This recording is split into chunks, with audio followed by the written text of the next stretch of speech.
자, 16번 문제. 아래 설명은 결로 현상에 대한 설명이다. 다음 갈로 안에 알맞은 용어를 선택하여 동그라미 하시오라고 되어 있습니다.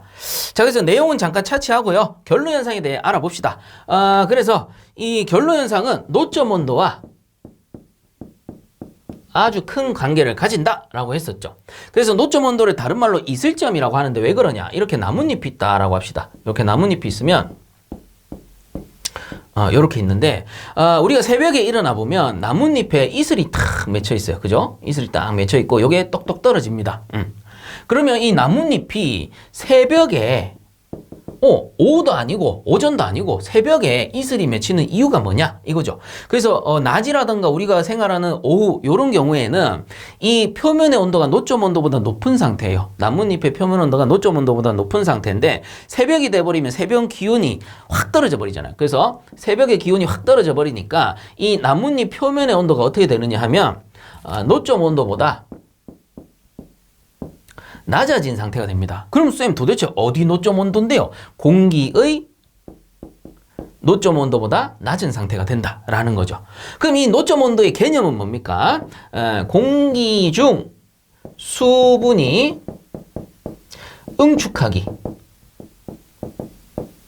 시작하는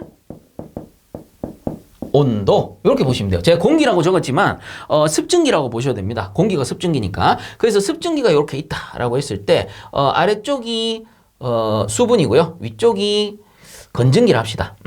수분과 건증기 이렇게 보시면 돼요. 말 그대로 위는 기체만 있는 거고 밑에는 액체만 있는 거예요. 그럼 얘들의 비율이 5대 5였어요 원래. 근데 만약에 이 나뭇잎의 온도가 공기 노점 온도보다 낮은 상태가 되면 얘가 이렇게 지나가다가 나뭇잎과 닿게 되잖아요. 그러면 이 수분이 응축하는 거예요. 수분이 응축해서 자 나올 때 어떻게 되느냐 하면은 수분의 양이 줄어버려요. 그래서 요게 건증기, 요게 수증기였는데 얘가 한 8 정도 되고 수분이 한 2 정도밖에 안 되는 거예요. 그럼 나머지 어디 갔냐? 여기에 들러붙었다 이거지. 그래서 요 수분이 여기에 들러붙어서 습도가 확 내려간 상태로 지나가 버리게 되는 겁니다. 그래서 우리가 이런 걸 이용해서 에어컨으로 제습을 하는 거죠. 그래서 에어컨의 증발기 코일은 기본적으로 그 실내 노점 온도보다 낮은 상태거든요. 그렇다 보니까 실내에 있는 공기가 증발 코일이랑 열교환하면 온도도 떨어지지만 자연스럽게 습도도 떨어진다. 그렇기 때문에 냉각 시에는 냉각 감습이 동시에 발생한다라고 제가 이론 강의 때 알려드린 적이 있을 겁니다. 아마 냉동 강의일 건데 어디서 했는지 저도 강의를 너무 많이 하니까 어디서 이거 해주고 어디서 저거 했는지 잘 기억이 안 나요. 그렇기 때문에 웬만하면 제가 그냥 리바이벌해서 계속 설명을 드리는 겁니다. 그래서 어쨌든 이렇게 이제 지나갈 때 노점 온도가 그런 거구나 하시면 되고, 이와 비슷한 현상이 뭐냐? 우리 콜라병 있잖아요, 콜라병. 그래서 콜라병을 냉장고 안에 넣어 놓으면 괜찮은데 밖에 꺼내 놓으면 어떻게 돼? 물방울이 막 맺히다가 시간이 지나면 물방울이 내려와서 이렇게 막 흥건하게 바닥이 젖어버리죠. 그럼 이제 어머니나 와이프한테 등짝 서밋이 탁 맞으면서 야 냉장고에 넣어 놓으라 했지? 이렇게 되는 거죠. 그래서 이 왜 그러냐?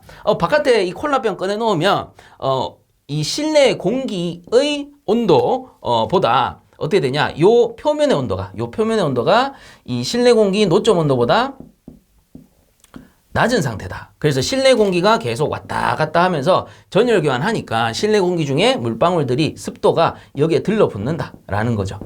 그래서 이렇게 흥건하게 젖어버리는 겁니다. 그래서 이게 싫으면은 냉장고에 잘 넣어놓자. 마시고 냉장고에 잘 넣어놓자. 요런 거죠. 자, 이게 바로 노점 온도고, 이렇게 물방울이 맺히는 현상을 뭐라고 한다고요? 결로라고 부르는 거죠. 자, 그래서 이제 문제로 돌아갑니다. 이제 답 알려드립니다. 아래 결로 현상에 대한 설명, 갈로 안에 알맞은 용어를 선택하여 동그라미 하시오. 자, 겨울철 벽이나 유리창 표면에 이슬이 맺히는 현상은, 자, 우선은 동그라미 1번의 답은 습구온도입니다. 습구온도 동그라미 쳐주시고, 자, 습구온도가 낮아 동그라미 쳐주시고, 동그라미 2번 낮아져요. 낮아서 실내의 뭐랑 비교하냐면 공구온도랑 비교해요. 공구온도 줄 꺼주시고, 공구온도와 차이가 높아지게 되죠. 온도차가 발생한다라는 겁니다. 자, 이때 이슬이 맺히는 현상으로 이는 유리창 밖 외기온도의 노점 온도 줄 꺼줘야 되겠죠?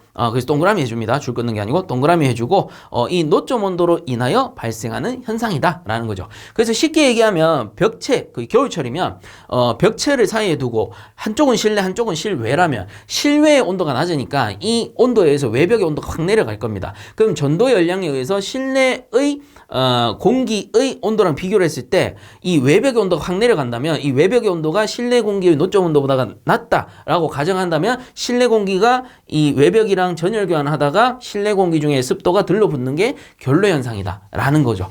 그거를 이 보기에서 상당히 어렵게 설명을 해놓은 겁니다. 그렇다 보니까 그냥 그냥 답을 그냥 요렇게 이해는 하시되 답은 요렇게 작성을 하면 되겠구나 또는 선택을 하면 되겠구나 하고 봐주시면 되겠습니다. 자, 16번 요렇게 정리하도록 하겠습니다.